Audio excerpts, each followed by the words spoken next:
Y tuve que grabarme solo después, porque habían chicas que me habían pedido que le grabe la clase, y justo no se la grabo, se me olvidó. Ya, ahí sí. Bien, bueno, el lunes pasado tuvimos clase, ya vimos la última parte de los organelos de las células, y la membrana plasmática se define no como un organelo, ya, por si acaso. Esencialmente esto fue lo que vimos en la clase pasada, ya.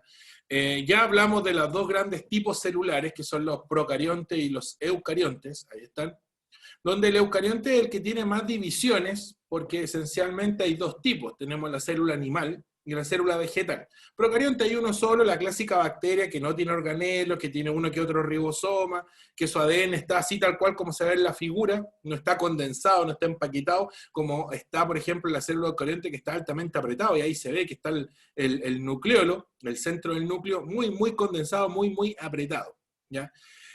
Organelos característicos vimos, ya tanto célula animal como célula vegetal tenían retículos, tenían aparatos de Golgi, tenían mitocondrias, tenían peroxisomas, tenían núcleo, lógicamente. Y el ribosoma, que no se define como tal, como un organelo, no olvidar que está presente en todos los tipos celulares, en eucariontes, en procariontes, en eucariontes animales y en eucariontes vegetales se encuentran los ribosomas. Vimos los organelos específicos. Ya para el caso animal teníamos los centriolos, y desde los centriolos nacían los cilios y nacían los flagelos. ¿Ya? En la célula vegetal teníamos los cloroplastos, la vacuola central que almacena agua, y la característica pared celular. Pese a que la pared celular también lo tienen los procariontes, ¿ya? Pero ellos tienen una pared de péptido glicano no de celulosa, o no necesariamente de celulosa como la tienen los vegetales. ¿Ya? Y hoy día vamos a ver la membrana, ya que la membrana es un componente que está, es como los ribosomas en cierta forma, ya lo van a encontrar tanto en eucariontes como en procariontes, y su composición también es la misma. Vamos a tener ciertas moléculas añadidas, y de aquí en adelante vamos a tener la tendencia a ir hablando ya más que nada de células animales, como que vamos a ir dejando un poco de lado los vegetales hasta que veamos fotosíntesis, y vamos a ir dejando un poquito las bacterias hasta que veamos virus y bacterias, ¿ya? Por lo tanto, las células animales, de aquí para adelante, como que siempre vamos a estar haciendo referencia solo a ellas, a menos que yo les diga, esto ocurre en vegetales. Ya cuando veamos mitosis, por ejemplo, va a pasar así. Yo siempre voy a hablar de que estamos hablando en animales. Ya, entonces, hoy día vamos a ver la composición de la membrana, ya cómo se mueven las partículas a través de la membrana, y vamos a tratar de entender también, con un pequeño mapa conceptual, los tipos de transporte que hay, que son varios, porque esta materia está bastante subdividida, entonces hay que tratar de explicar primero y después tratar de ordenar un poco en un pequeño mapa conceptual para que no se enrede. Ya, membrana plasmática. ¿Qué tenemos que considerar con la membrana plasmática? Lo primero, ya, es la misma estructura para eucariontes y procariontes. Su composición base es la misma, por lo tanto no hay una gran diferencia con respecto a la membrana. Hay pequeñas partículas, hay pequeñas moléculas que hacen la diferencia entre eucarionte y procarionte, y lo vamos a decir cuando la estemos especificando. ¿Ya? Pero esencialmente el ADN es el mismo para procarionte y eucarionte. ¿Ya? Cuando me refiero al mismo ADN, hago referencia a que está compuesto por adenina, timina, citosina, guanina. ¿Ya? No tiene 5 nucleótidos, no tiene 6 nucleótidos. ¿Ya? Es siempre la misma estructura. Vamos a tener ribosomas también en las mismas células eucarionte y procarionte. Puede cambiar el grado de sedimentación, pero técnicamente el complejo supramolecular, el ribosoma como tal, su función siempre va a ser la misma. Ya, sintetizar proteínas. Y el otro componente base para que una célula, por así decirlo, pueda subsistir, pueda existir, es la membrana plasmática, que es como la piel de la célula y es la que la separa con respecto al medio externo. Ya también hay que tener claro ahí la diferencia. Ya, su principal función es separar el medio, y el medio interior de la célula es distinto al medio exterior de la célula, ya precisamente por la presencia de la membrana plasmática. ¿Ya? Ahí tenemos un corte de la membrana. Como les digo, de aquí en adelante vamos a hacer referencia más que nada a las membranas animales. De hecho, esta es una membrana animal por una molécula bien particular. Aquí la vamos a señalizar al tiro.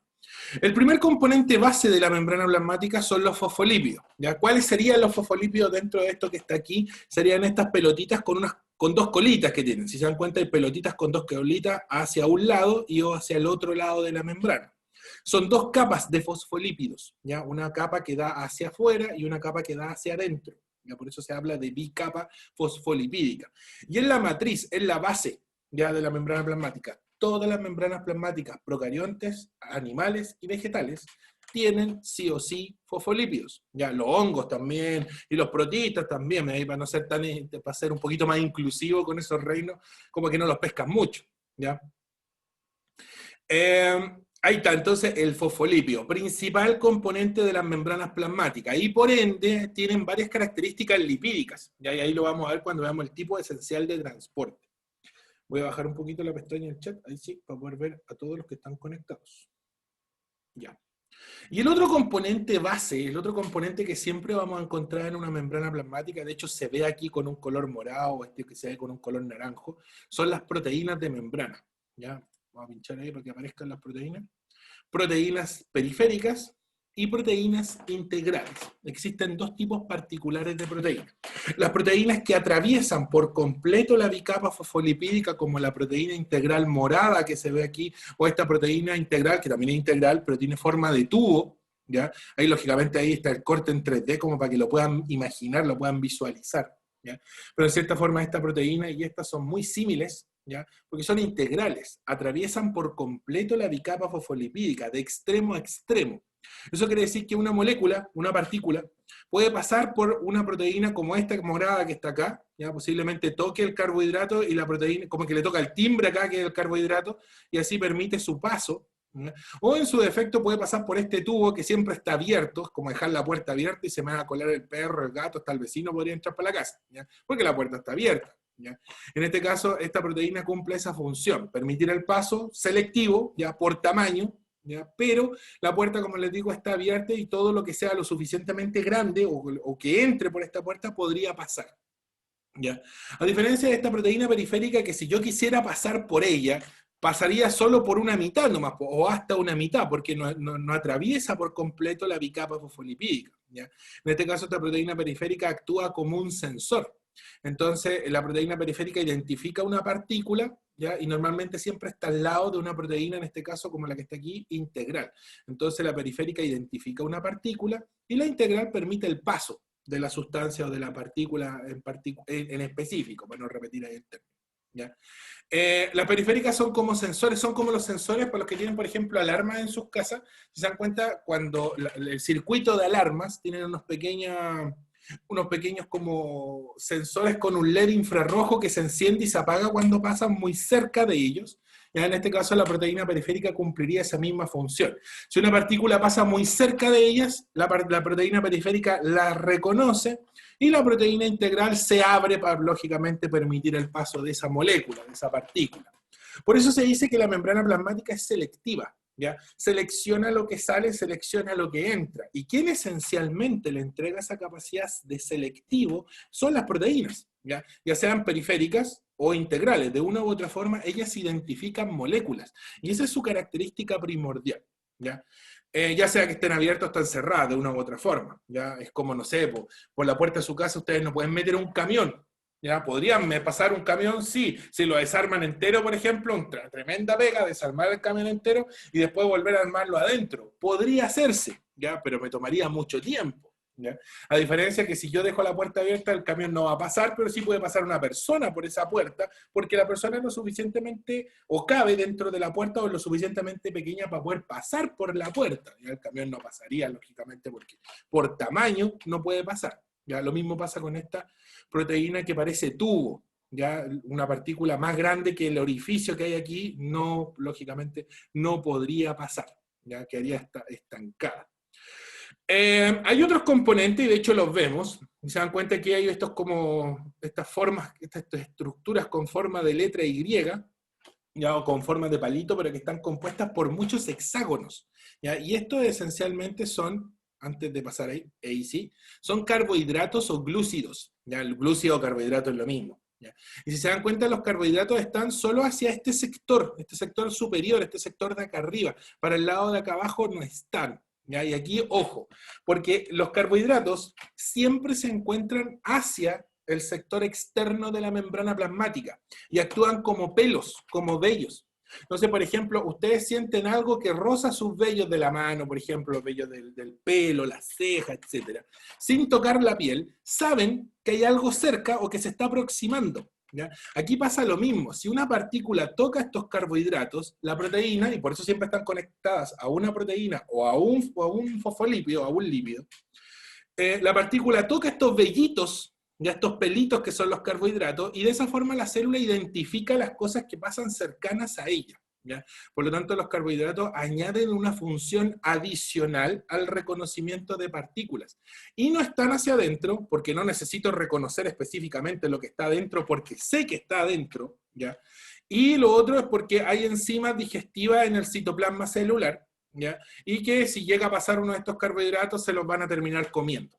¿Ya? Por lo tanto, los carbohidratos, y ahí sí, siempre dan hacia el lado externo. Por lo tanto, automáticamente con esa imagen que tenemos aquí, yo puedo determinar que esta parte de arriba es el lado externo, porque siempre los carbohidratos dan para afuera, y el lado que está acá abajo vendría a ser el lado interno, porque nunca hay carbohidratos hacia el interior de la célula, ¿ya? Con, lógicamente, carbohidratos asociados a la membrana. Carbohidratos en el citoplasma hay, ¿ya? Pero lógicamente, como les digo, lo más seguro es que más de alguna enzima los pesque y se los coma, los degrade, ¿ya?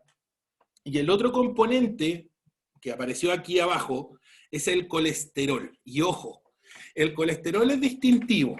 El colesterol ustedes lo encuentran solo en una membrana animal. Jamás lo van a encontrar en una célula vegetal. Los vegetales no necesitan colesterol, por ende no lo añaden a la membrana plasmática. ¿Ya? Los procariontes ni siquiera sueñan con sintetizar colesterol. ¿Ya? Por lo tanto, a ellos es virtualmente imposible.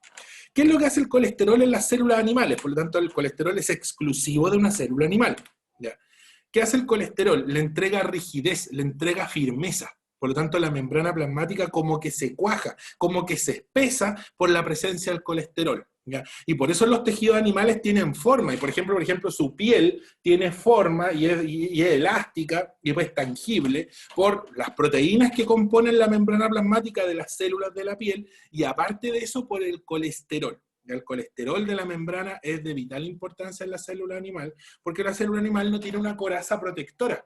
El vegetal tiene una pared celular de celulosa, la bacteria tiene una pared de peptidoglicano, entonces no es problema que, tener algo que las recubra, algo que las proteja. Pero la célula animal, al no tenerlo, es donde lógicamente añade o agrega colesterol a la bicapa fosfolipídica. Por lo tanto, esta membrana, aparte de decirle esto de que este sector es el lado externo, y esto que está acá abajo es el lado interno por la presencia de los carbohidratos, si existe colesterol en la membrana plasmática que les puedan dibujar en la prueba, ¿no? O en una prueba cualquiera, automáticamente si tiene colesterol es animal sí o sí. ¿Ya? Van a aparecer un par de preguntitas. A ver, veamos cuáles son las preguntitas. Eso, por si acaso, el conjunto de carbohidratos externos se define como glucocálix. Cuidado ahí. ¿Ya? El glucocálix es el conjunto de carbohidratos que dan hacia la cara externa de la membrana plasmática y de hecho aquí aparece la pregunta, ¿qué es? Ya se la acabo de definir, este conjunto de carbohidratos y ¿para qué sirve? Esencialmente sirve para identificar moléculas o tener una capacidad selectiva aún mayor, ¿ya? Porque la membrana plasmática debe reconocer con un grado de especificidad bastante alto las moléculas. Ya debe ser muy, muy específica para ciertas partículas y, lógicamente, debe reconocerlas prácticamente todas. ¿Ya? ¿Qué más aparece aquí? ¿Por qué la membrana celular es semipermeable? Porque la célula no es un sistema cerrado. Ya no está aislada del medio ambiente, necesita seleccionar qué entra y necesita sacar desechos o cosas que necesita forzosamente sacar, ya sea para mantenerse viva o como le digo, que sean desechos o no. ¿Ya? Una célula secretora, por ejemplo, una célula secretora de insulina necesita sacar insulina constantemente a través de la membrana plasmática. ¿Ya? Y lógicamente debe ser semipermeable porque debe ser impermeable y permeable a la vez. Debe seleccionar lo que ingresa. ¿Ya? No todo va a poder entrar y tampoco no todo va a poder salir. Y eso hay que tenerlo más o menos claro. ¿Ya? ¿Quién le da la capacidad de semipermeable? Ya, esta es una definición bastante clara y la he visto otras veces. De hecho, se la voy a escribir. Les podrían preguntar, normalmente el modelo que ustedes ven aquí de la membrana plasmática se llama modelo del mosaico fluido. Tienen que haberlo escuchado en algún momento. Modelo del mosaico fluido. Me faltó el tilde, pero no importa. ¿Ya? Y quien da el modelo del mosaico fluido fue Singer y Nicholson ahí por el 1975, 1978. Así que no es relativamente cercano ya el estudio de la membrana plasmática. Ahora, la membrana plasmática es un mosaico, y esto sí se lo podrían preguntar, porque está compuesta por una bicapa de fosfolípidos. ¿Ya? Todos los fosfolípidos forman un mosaico, ¿ya? Una estructura que se repite muchas veces. Bicapa fosfolipídica. Me faltó el título también, pero ustedes lo colocan. ¿Ya? Y fluido, ¿por qué es fluida la bicapa? Muy simple. Porque tiene proteínas insertas, encajadas en la membrana plasmática, y de esa forma las sustancias químicas pueden pasar a través de estas proteínas, o ser identificadas también, ¿ya? Proteínas de membrana. Por lo tanto, el modelo del mosaico fluido me está indicando que tiene una bicapa fosfolipídica la membrana plasmática y que además tiene proteínas de membrana, me sobró una de membrana, y que tiene proteínas, lógicamente, insertas a través de ella. No sé si queda más o menos claro, ¿ya? De hecho, ahí voy a agregar otra característica que tiene la membrana y que no la nombre.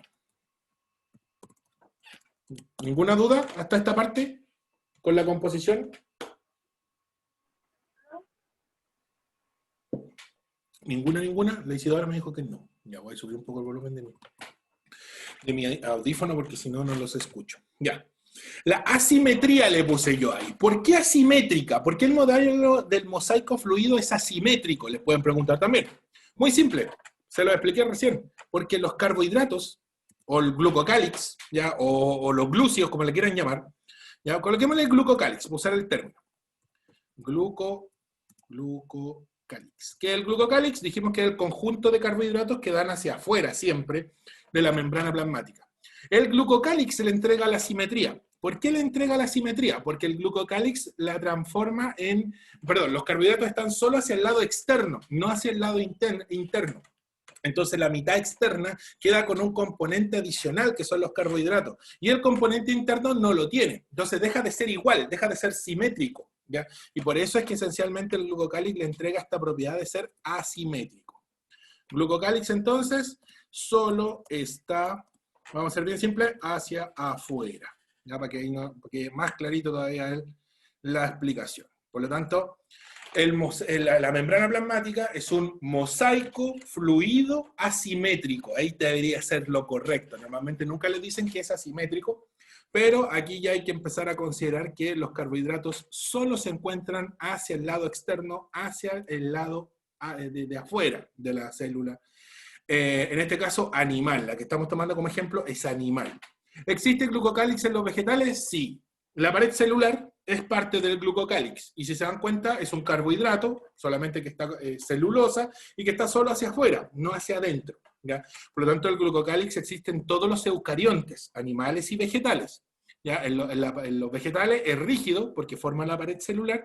En los animales no, es más blandito. Como les digo, está compuesto como por estos pelillos, de tal forma que una partícula toca este carbohidrato y la proteína dice, ah, esta partícula hay que ingresarla, y se la come. Y ahí como que la meta es el interior de la célula. Y el colesterol vendría a ser, lo vamos a notar acá, aparte, porque en realidad el colesterol, su función es solo en las membranas animales, no aparece en los vegetales, y vamos a ser un poquito más específico, solo animales, y entrega la famosa firmeza de la que habíamos hablado. Firmeza. Si quieren le colocan ahí rigidez. Me faltó el tilde ahí en rigidez, pero ustedes, como les digo, hoy día pasé hambre, así que me estoy comiendo todos los tildes. ¿Ya? Solo animales, el colesterol, y ¿cuál es su función? Entrega firmeza y rigidez. Ahí está el tilde. Ya, con la composición de la membrana.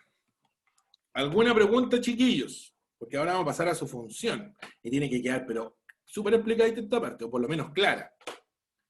Pregunten nomás.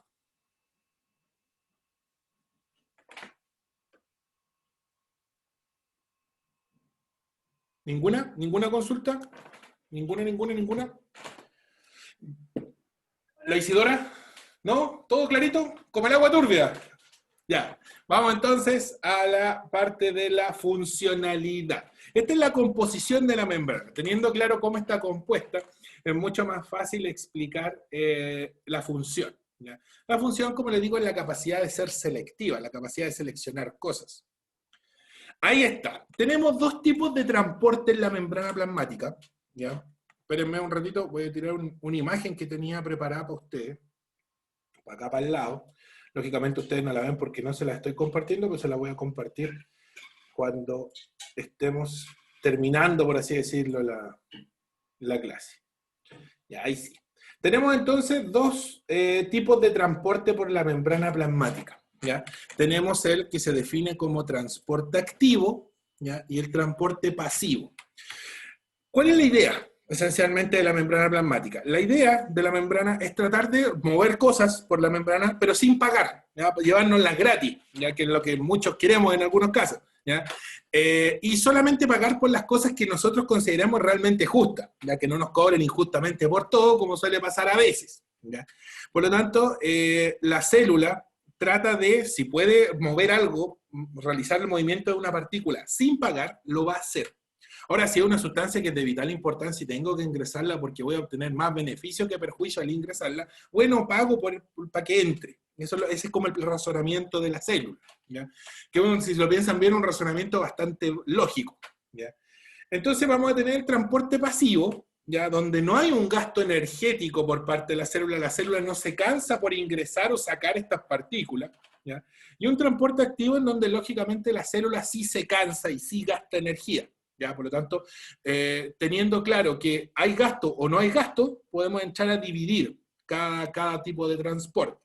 Entonces, el transporte pasivo, como les digo, no gasta energía. El transporte activo, como es activo energéticamente, gasta un porcentaje de energía para la célula, y la célula se va cansando cada vez que tiene que realizar estos movimientos de partículas. Ahora, la gran mayoría de las cosas pasa por difusión, perdón, por transporte pasivo, ¿ya? Y dentro del transporte pasivo, ahí aparecen dos tipos. En realidad son tres, pero vamos a explicar dos primero. La difusión simple y la difusión facilitada, ¿ya? ¿Cuál es la diferencia? Y la pueden ver aquí al tiro, ¿ya? La difusión simple son todo tipo de transportes que se realizan directamente por la bicapa fosfolipídica, siempre. ¿Ya? Siempre este transporte involucra pasar por la bicapa fosfolipídica, ¿ya? ¿Y qué cosas pueden pasar por la bicapa fosfolipídica? Normalmente las cosas que pueden pasar por la bicapa fosfolipídica son dos o tres grandes tipos.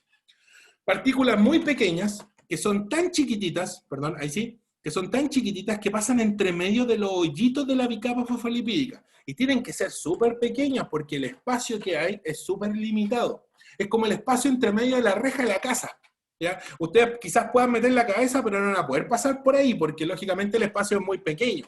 Ahora, el gato, el perro, si el perro es lo suficientemente pequeño, pasa por entre medio de este espacio de la reja, ¿ya?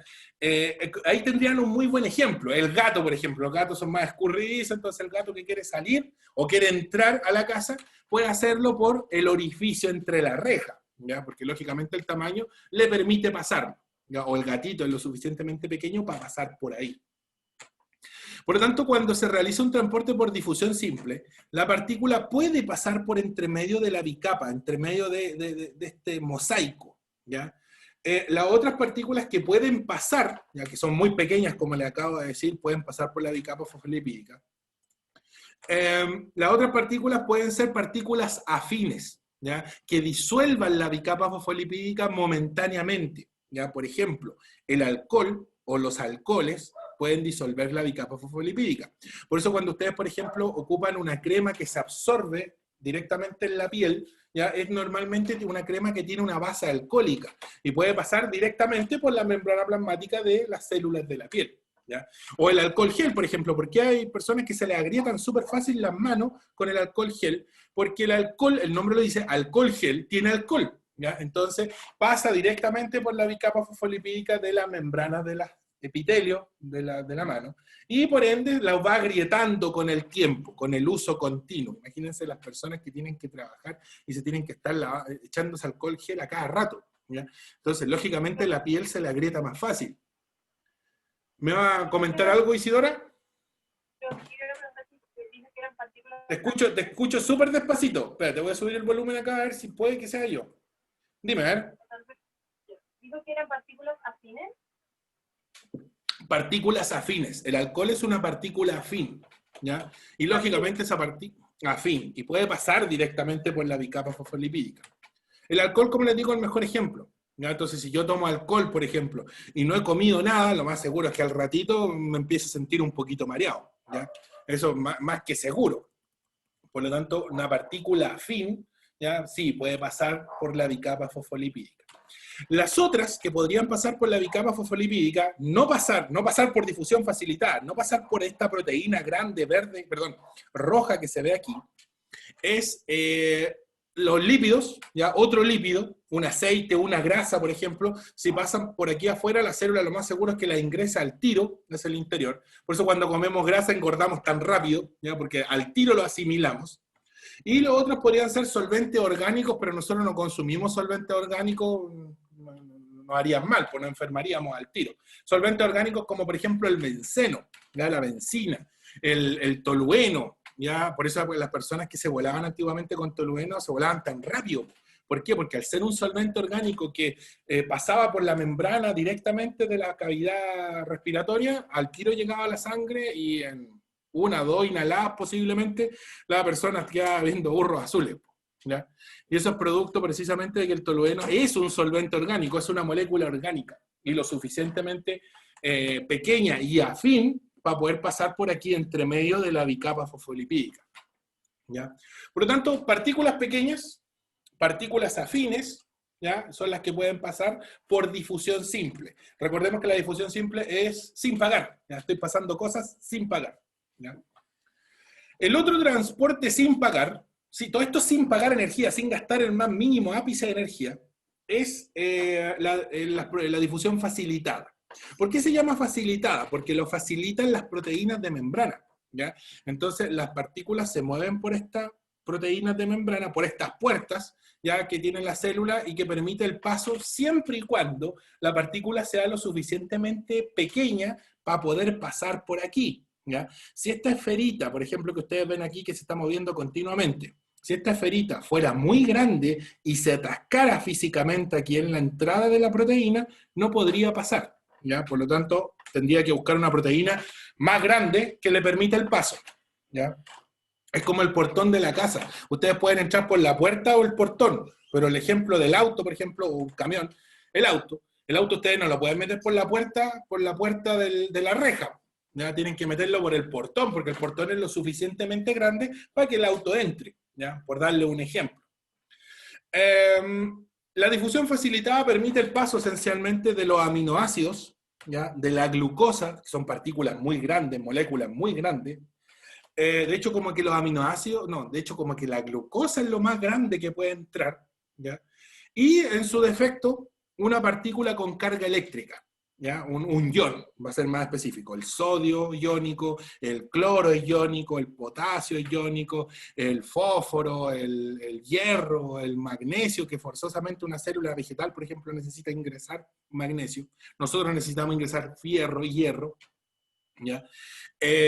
Van a rebotar en la bicapa lipídica porque el lípido no tiene carga eléctrica y el ion sí lo tiene, entonces literalmente rebotaría, ¿ya? Hasta que pille una puerta lo suficientemente grande para que el ion pase y ¡tut! Va a pasar el ion hacia el interior en este caso, ¿ya?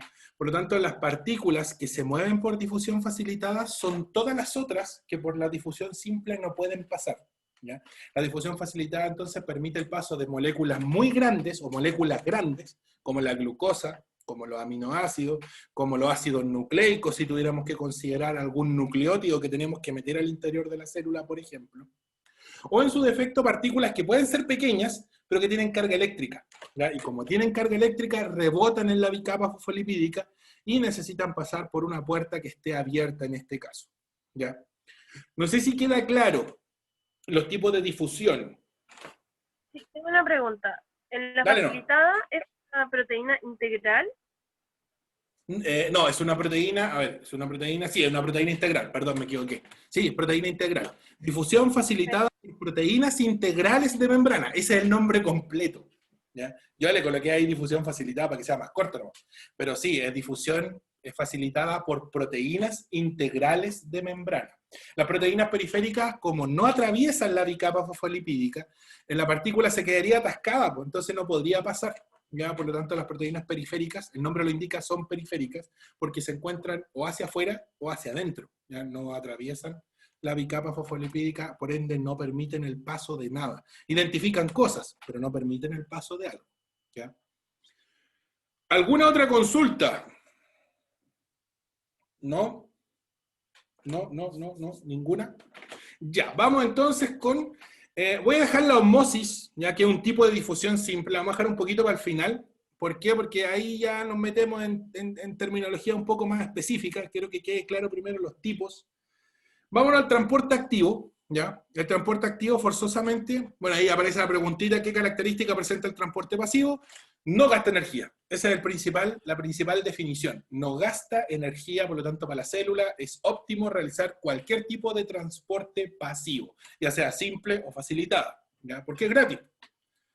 ¿Qué moléculas se movilizan por transporte pasivo? Ya, ahí depende. Si es difusión simple, lo dijimos, partículas pequeñas, ¿ya? O partículas afines bioquímicamente a la bicapa fosfolipídica. Y si es difusión facilitada, son partículas grandes o partículas con carga eléctrica, que lógicamente no son afines a la bicapa fosfolipídica porque rebotarían en ella y tienen que pasar por una proteína integral, ¿ya? Ahí está la definición, sustancias pequeñas y sin carga, ¿ya? Como los gases respiratorios, de hecho el oxígeno y el CO2 se mueven por la bicapa fosfolipídica, no hay pago por transportar gases respiratorios, lo que lo hace fisiológicamente óptimo, y ahí tenemos las otras sustancias que se pueden mover por la difusión facilitada, como los iones, por ejemplo, o los aminoácidos y la glucosa. Bueno, los nucleótidos, perdón, también podrían pasar. Un ácido graso, por ejemplo, pasaría por la bicapa fosfolipídica, porque el ácido graso es un lípido, ¿ya? Entonces se diluiría, por así decirlo, en la bicapa fosfolipídica. Ya, aquí tenemos el transporte activo. Los transportes activos, ya, forzosamente tienen un gasto energético, y siempre, y aquí hay que ser tajante y es relativamente sencillo recordarlo, siempre se realizan por una proteína de membrana, siempre. ¿Ya? Yo no puedo hacer transportes activos por la bicapa fosfolipídica, no podría, ¿ya? Porque forzosamente tengo que mover esto por alguna puerta que impulse, que expulse la partícula que estoy sacando, y los fosfolípidos no están activos bioquímicamente, no podrían aceptar esa molécula energética. Las proteínas sí, de hecho las proteínas yo le coloco energía y como que la proteína se carga, y queda ahí con un pistón listo para colocar una partícula y sacarla, y dispararla. Sacarla o entrarla, porque puede ser cualquiera de los dos, puede ser hacia adentro, puede ser hacia afuera. El tema está en que, por ejemplo, aquí pueden ver que hay más puntitos verdes que acá adentro, ¿ya? Entonces yo, si quiero sacar uno de estos puntitos verdes, como acá afuera hay más, miren, le voy a dar un ejemplo súper centrado o súper santiaguino, ¿ya? Pero es válido. El metro. Por ejemplo, cuando el metro viene vacío, ya en el carro, o en la micro, por ejemplo, están esperando en la micro, y en la micro viene vacía, y llega en este caso al andén o al paradero, y la gente se empieza a subir. Cuando el andén o el paradero están llenos y la micro adentro está vacía, uno ni siquiera se mueve porque los de atrás me vienen empujando para que yo entre, ¿ya? Por lo tanto, como que no gasto de mi energía para moverme. Pero imagínense, o pónganse el caso, de que vienen ustedes adentro del metro o la micro vacía. Viene una sola persona adentro y el andén o el paradero está lleno. Se abre la puerta y todos los que quieren entrar van a chocar conmigo que quiero salir. ¿Qué es lo que hacen algunos? Empujan nomás, ¿no es cierto? Van empujando y se van haciendo camino hasta que llega un punto donde ya no hay tanta gente y pueden descansar, y terminan súper cansados porque tuvieron que romper la fuerza de la gente que quería entrar. Ya, aquí pasa lo mismo. Eso quiere decir que esa partícula son ustedes solitos en el carro, y en el andén sería esto que está acá arriba, y la partícula tiene que romper la fuerza de todos los que quieren entrar. ¿Ya? Por eso es que la proteína de membrana consume una partícula energética para poder disparar, lógicamente, esta partícula contra los que quieren entrar. ¿ya? Y siempre va a gastar energía, ¿ya? Para los que ahí andan en micro, en locomoción, lógicamente terminan todos cansados después de andar en una estación de metro o tomar la micro, que también puede pasar. Imagínense que ustedes quieren meterse a la micro y la micro va llena y quedan como colgando algunos y tienen que empujar y hacer fuerza, y ahí como que se estarían moviendo hacia la dirección de la gente, una cosa así, ¿ya? Pero si ustedes quisieran salir estando la micro o el metro vacío y el andén está lleno, tienen que lógicamente romper toda esa fuerza y por eso es que terminan todos cansados. Aquí pasa, vuelvo a repetir, lo mismo. Dime, Isidora. Entonces, utiliza energía para salir. Va a salir o va a entrar, porque podría darse que la partícula, haya más partículas acá adentro y yo tengo que ingresarla porque es una partícula vital, ¿ya? Y ahí también voy a gastar energía. Eso quiere decir que siempre se gasta energía para romper la fuerza de presión, ¿ya? Y eso se llama fuerza de gradiente o gradiente de concentración. No sé si te queda más o menos claro. Sí. Ya, entonces cada vez que yo quiera romper esta fuerza de gradiente, ya voy a forzosamente gastar energía. ¿Ya? Y la célula se va a cansar y se va a ir cansando progresivamente. Las neuronas se cansan, o sea, si ustedes están estudiando todo el día, sí se cansan, por si en la casa le dicen, no, es que tú estuviste en el computador, estuviste estudiando todo el día, no hiciste nada. Mentira, se cansaron. ¿Por qué se cansaron? Porque sus neuronas hicieron este mismo transporte contragradiente en varias porciones de su estructura. Entonces fueron gastando su energía metabólica de su cuerpo. Por lo tanto, es lógico que se cansen estudiando. Quizás no se cansan de la misma forma como si salieran a correr, pero se cansaron igual. Y las neuronas sí que se cansan, pues las neuronas sí que gastan energía porque están todo el día transmitiendo impulsos nerviosos. Y literalmente, a cada rato. De hecho, yo por cada movimiento, por cada sílaba, ni siquiera por cada letra que estoy pronunciando, estoy gastando de mi energía. ¿Ya? Por eso es que el profe termina, pobre profe, termina cansado después de la clase. ¿Ya? Ya, vamos entonces con el transporte activo. Siempre por proteínas de membrana, recuerden ahí, y siempre gasta energía. Por lo tanto, ahí es más fácil para poder recordar. Tenemos dos tipos de transporte. ¿Ya? De hecho, aquí va a aparecer, voy a saltarme esto. Bueno, ahí está también, que se moviliza por las partículas, pero en realidad pueden movilizar prácticamente cualquier partícula, siempre que vaya en contra de la gradiente de concentración o de la fuerza, como les digo. Ya, por ejemplo ahí, esa es una bomba. Existen varios tipos de proteínas que realizan gastos energéticos, pero las más importantes son los carriers, ¿ya? O las bombas. Las bombas, en este caso la famosísima bomba de sodio-potasio, yo creo que todos hicieron algún dibujo con la bomba de sodio-potasio en séptimo, octavo, quizás algunos en la media. Ya. Miren, acá afuera, fluido extracelular, por eso digo o intuyo que esto es afuera de la célula, hay más sodio. Y yo tengo que sacar este sodio de la célula, ¿ya? Y acá adentro hay más potasio, ¿ya? Y acá afuera hay muy poquito potasio. Entonces, si yo quisiera sacar sodio, tengo que romper la fuerza del sodio afuera. Y si quisiera meter el potasio, tendría que romper la fuerza del potasio de acá adentro. Por eso es que la bomba de sodio-potasio gasta una molécula de ATP, ahí pueden ver que la ATP se gastó, miren, la ATP, ¡tum!, se gastó, y se quedó con fósforo esta proteína, ¿ya? Porque está activa, está prendida, por así decirlo, para sacar 3 sodios y tomar, ya que está abierta, aprovechemos, pues metemos 2 potasios para adentro, porque el potasio debe estar adentro y el sodio siempre debe estar afuera. Ahora, imagínense esto por un montón de proteínas a lo largo de una célula.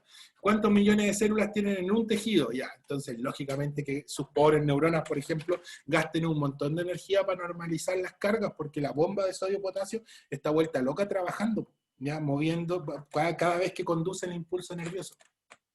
Por lo tanto, las bombas son el mejor ejemplo de proteína transportadora que gasta energía. Por lo tanto, es un tipo de transporte activo. ¿Ya? No sé si queda más o menos claro. ¿Sí? ¿No? Ya, recuerden entonces que las bombas siempre gastan energía. Ahora, hay otro tipo de transporte activo, ¿ya? Que se llama el transporte en masa. Y el transporte en masa me lo movieron. Ahí está el transporte en masa. Después se lo voy a acomodar cuando le suba el PPT. Este otro tipo de transporte activo, ¿ya? Es el transporte en masa. Y quiere decir que yo voy a meter una partícula enorme. Aquí estoy metiendo un camión. Y este camión tengo que meterlo dentro de la casa porque es un camión que está lleno de plata adentro y no lo puedo tener afuera, ¿ya?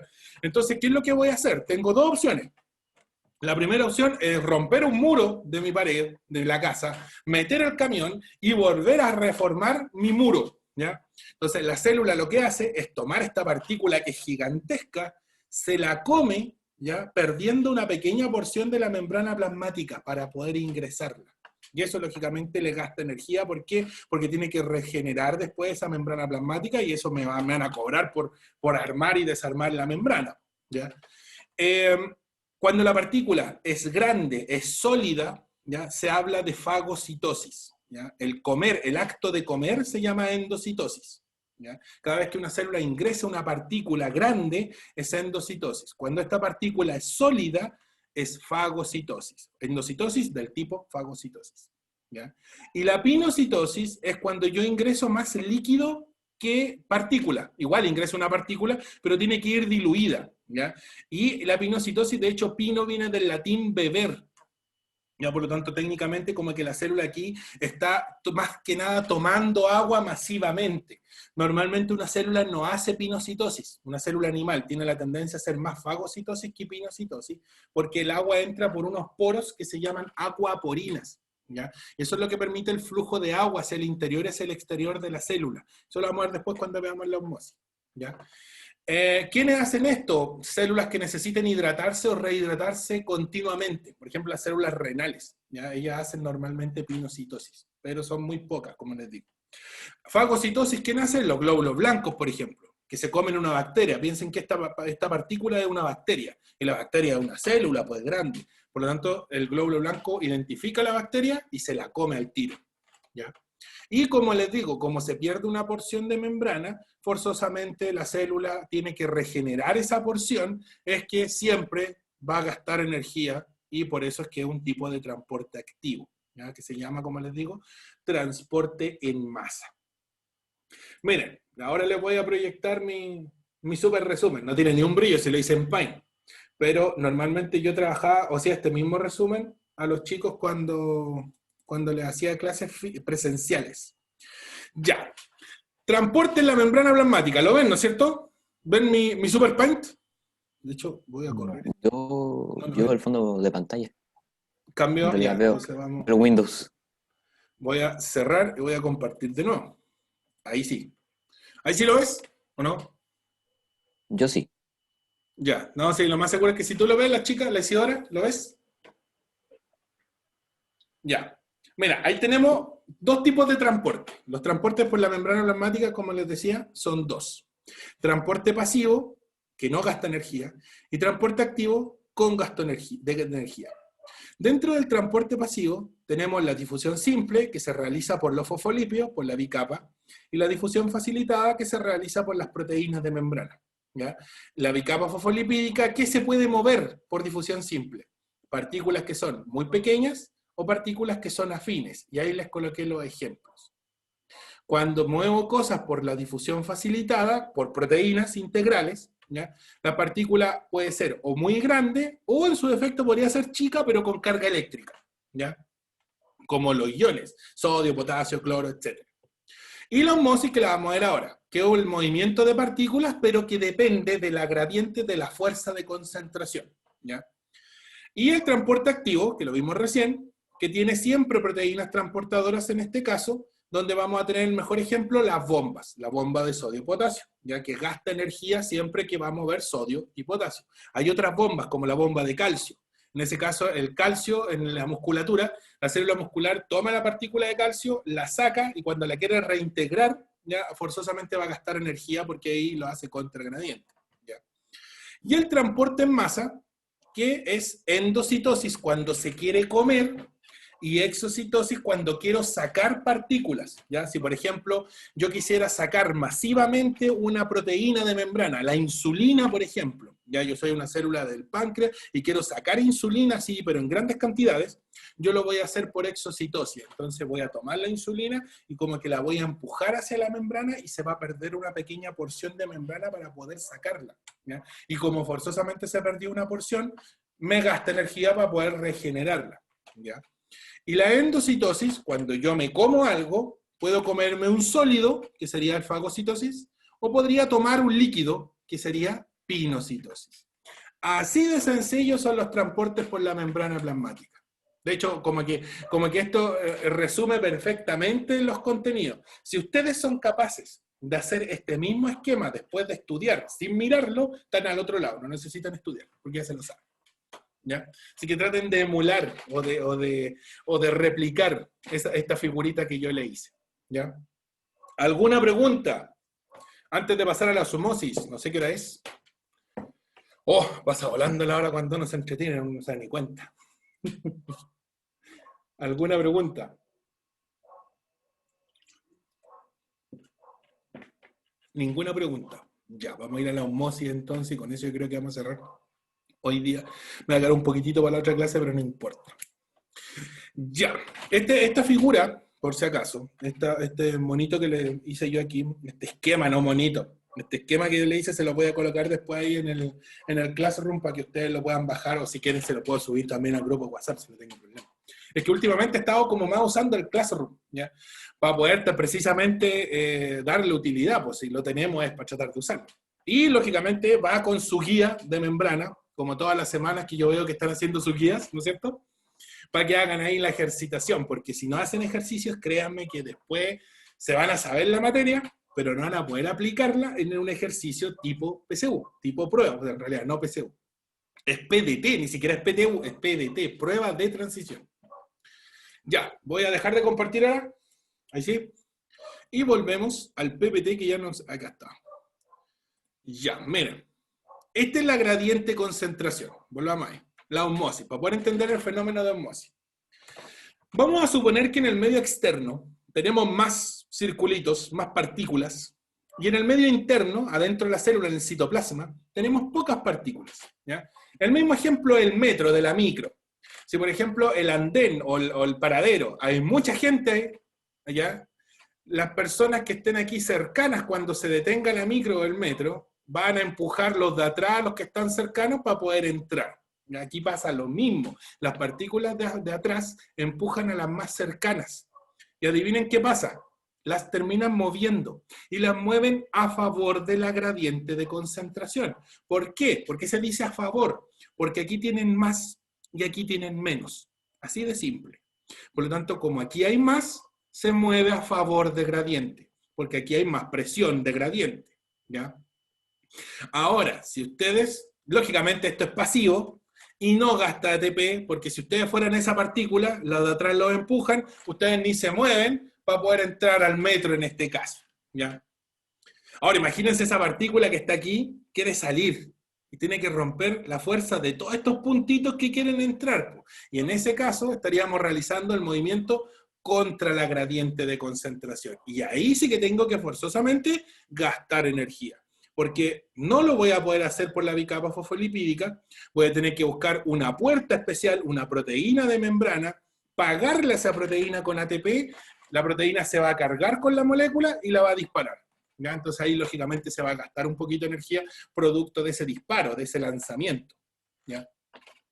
Por lo tanto tenemos movimientos a favor de gradiente y movimientos contra gradiente. Recuerden, solo este movimiento es para ciertas partículas, porque lo normal es que la célula no pague por movimientos. Por lo tanto, la célula tiene la tendencia a realizar casi todos sus movimientos a favor de gradiente. Solo un desecho, solo, por ejemplo, una partícula de vital importancia que tiene que meterla contra gradiente, la va a mover, ya como el sodio o el potasio.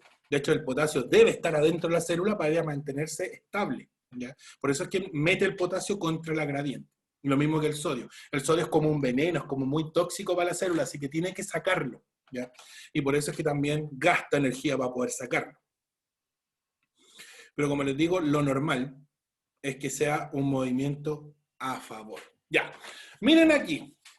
Tenemos la solución 1, siendo los círculos agua, los cuadraditos sal.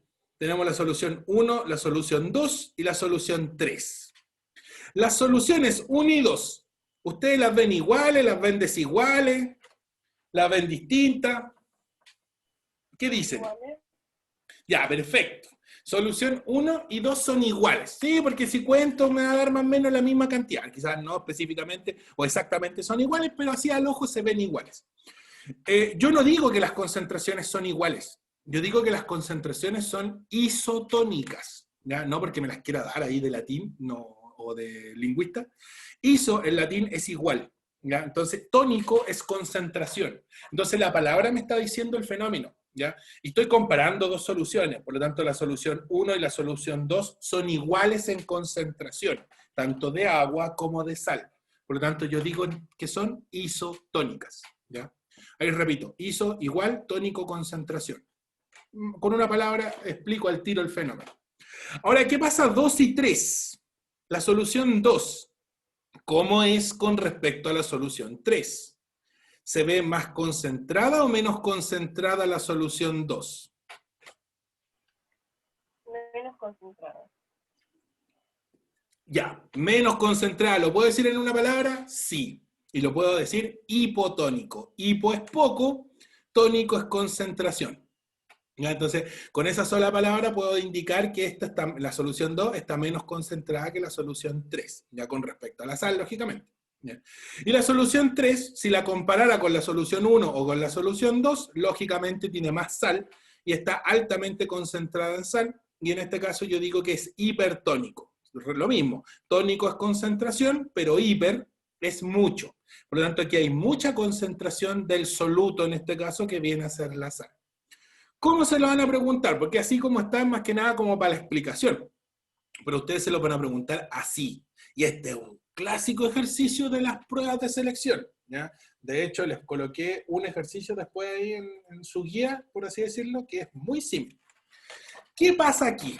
¿Ya? Yo tengo un frasquito, un recipiente, como lo quieran llamar, una membrana semipermeable, ya como la membrana plasmática, que separa los dos medios y crea la solución A y crea la solución B. ¿Ya? Aquí B, si se dan cuenta, tiene más sal, tiene 20 gramos de sal, y A tiene solo 10. ¿Qué es lo que normalmente hace una membrana plasmática? ¿Ya? ¿Qué es lo que hace la célula? Trata de mantener el equilibrio. Aquí va a ocurrir siempre lo mismo. Físicamente, químicamente, en realidad es físicamente, no químicamente, físicamente el movimiento de las partículas es más o menos en esta dirección. ¿Por qué? Porque van a tratar de quedar en igualdad de concentración, van a tratar de ser isotónicas. ¿Ya? Por lo tanto, siempre el soluto se va a mover desde una zona de más a una zona de menos, a favor de gradiente. ¿Ya? Por eso es que la sal aquí, de 20 gramos, vamos a ir progresivamente moviéndolos hasta que queden en igualdad. ¿Ya? Hasta que esta sal de aquí tenga 15. Y esta de la concentración B baje de 20 a 15. ¿Ya? Entonces, esta sube su concentración y esta baja su concentración. Por lo tanto, tratan de ser iguales, isotónicas. ¿Ya? Lógicamente, si a ustedes les preguntan, y se lo pueden preguntar en la prueba, sin explicar ningún movimiento, ¿ya? Supongan que no hay movimiento todavía, B es hipertónica con respecto a A, ¿ya? Porque lógicamente tiene más concentración B que A. ¿Ya? Al revés, yo podría decir que A es hipotónica con respecto a B. ¿Por qué A es hipotónica con respecto a B? Porque A tiene menos concentración. ¿Ya? Si la membrana permite el paso del soluto y del agua, el soluto se mueve en esta dirección desde una zona de más a una zona de menos. Si yo quisiera mover la sal contra la gradiente, tendría que gastar energía. ¿Ya? Y ahí eso la célula va a decir, a ver, ¿es necesario? No, no es necesario, entonces no se gasta energía. En ese sentido la célula es súper apretada con su ATP. ¿Ya? Tiene que ser una partícula muy necesaria para poder moverla. ¿Ya? No sé si queda claro este movimiento. Siempre se busca la equidad, siempre se busca la igualdad, el medio isotónico, por así decirlo. ¿Ya? Ya, por lo tanto, si movemos la sal, y esta es la otra pregunta que les pueden hacer, si movemos la sal de B a A, de una zona de más a una zona de menos, ¿cómo movemos el agua? Porque el agua también se va a mover, porque esto mantiene un equilibrio dinámico. ¿Ya? Si la sal se movió de B a A, el agua se mueve en la misma dirección, se mueve así, o se mueve al revés? Buena pregunta. Siempre hay un equilibrio. ¿Perdón? Aunque tengan la misma cantidad de agua, ¿se va a mover? Ya, perfecto. Sí, se debería mover la misma cantidad de agua y forzosamente el agua tendría que moverse desde A a B. Miren, esta es una regla súper básica y traten de recordarla si es que les llegan a preguntar esto con una figura, ¿ya? Si el soluto se mueve en una dirección, el agua siempre, y eso es así de sencillo, siempre se mueve en la dirección opuesta. Si el soluto se hubiera movido de A a B, el agua se mueve de B a A. Como aquí es el soluto el que se está moviendo de B hacia A, el agua se mueve en sentido contrario al soluto, de A a B. ¿Por qué? Porque, insisto, debe mantenerse un equilibrio dinámico. Por lo tanto, miren, si yo moviera solo el soluto, el volumen del frasco se elevaría, ¿ya? Porque estoy colocando más espacio, o estoy colocando una partícula que está ocupando un espacio aquí. Es como cuando yo me meto a la tina, ¿ya? El agua se rebalsa. ¿Por qué? Porque, lógicamente, yo ocupo un espacio dentro del agua. Estos 5 gramos ocupan un espacio aquí. Por lo tanto, el nivel del agua debería subir, pero yo no veo que suba. ¿Por qué? Porque el agua se mueve para mantener el equilibrio, pues, de una zona de más a una zona de menos. Por lo tanto, el solvente se mueve en dirección opuesta siempre al soluto. Esa es la osmosis. La osmosis explica el movimiento del agua, ¿ya? Por lo tanto, si el soluto se mueve en una dirección, el solvente, en este caso el agua, se mueve en dirección contraria para mantener el equilibrio, ¿ya? Así que no se olviden de eso, porque eso sí lo han preguntado, pero infinidad de veces, ¿ya? Ahora, lamentablemente, me faltó una partecita, así que me va a servir para poder hacer bien ahí el repaso para la próxima clase, que es, ¿qué le pasa a una célula? Miren, a una célula animal y a una célula vegetal. Porque la célula animal no tiene pared celular. Por lo tanto, si se empieza a llenar de agua y empieza a mover el agua masivamente, podría reventarse, ¿ya? En una célula vegetal no se va a reventar porque hay una pared celular que evita que explote la célula, ¿ya? Pero eso se lo voy a explicar en la otra clase porque quedé corto, porque son más de las 6, ¿ya? Recuerden, si el soluto se mueve en una dirección, el agua lo hace en el sentido opuesto. Esto es cíclico, siempre de forma cíclica. ¿Alguna pregunta, chiquillos? Personalmente, nada. Ya, Vicente dice que no. La Isidora, dime.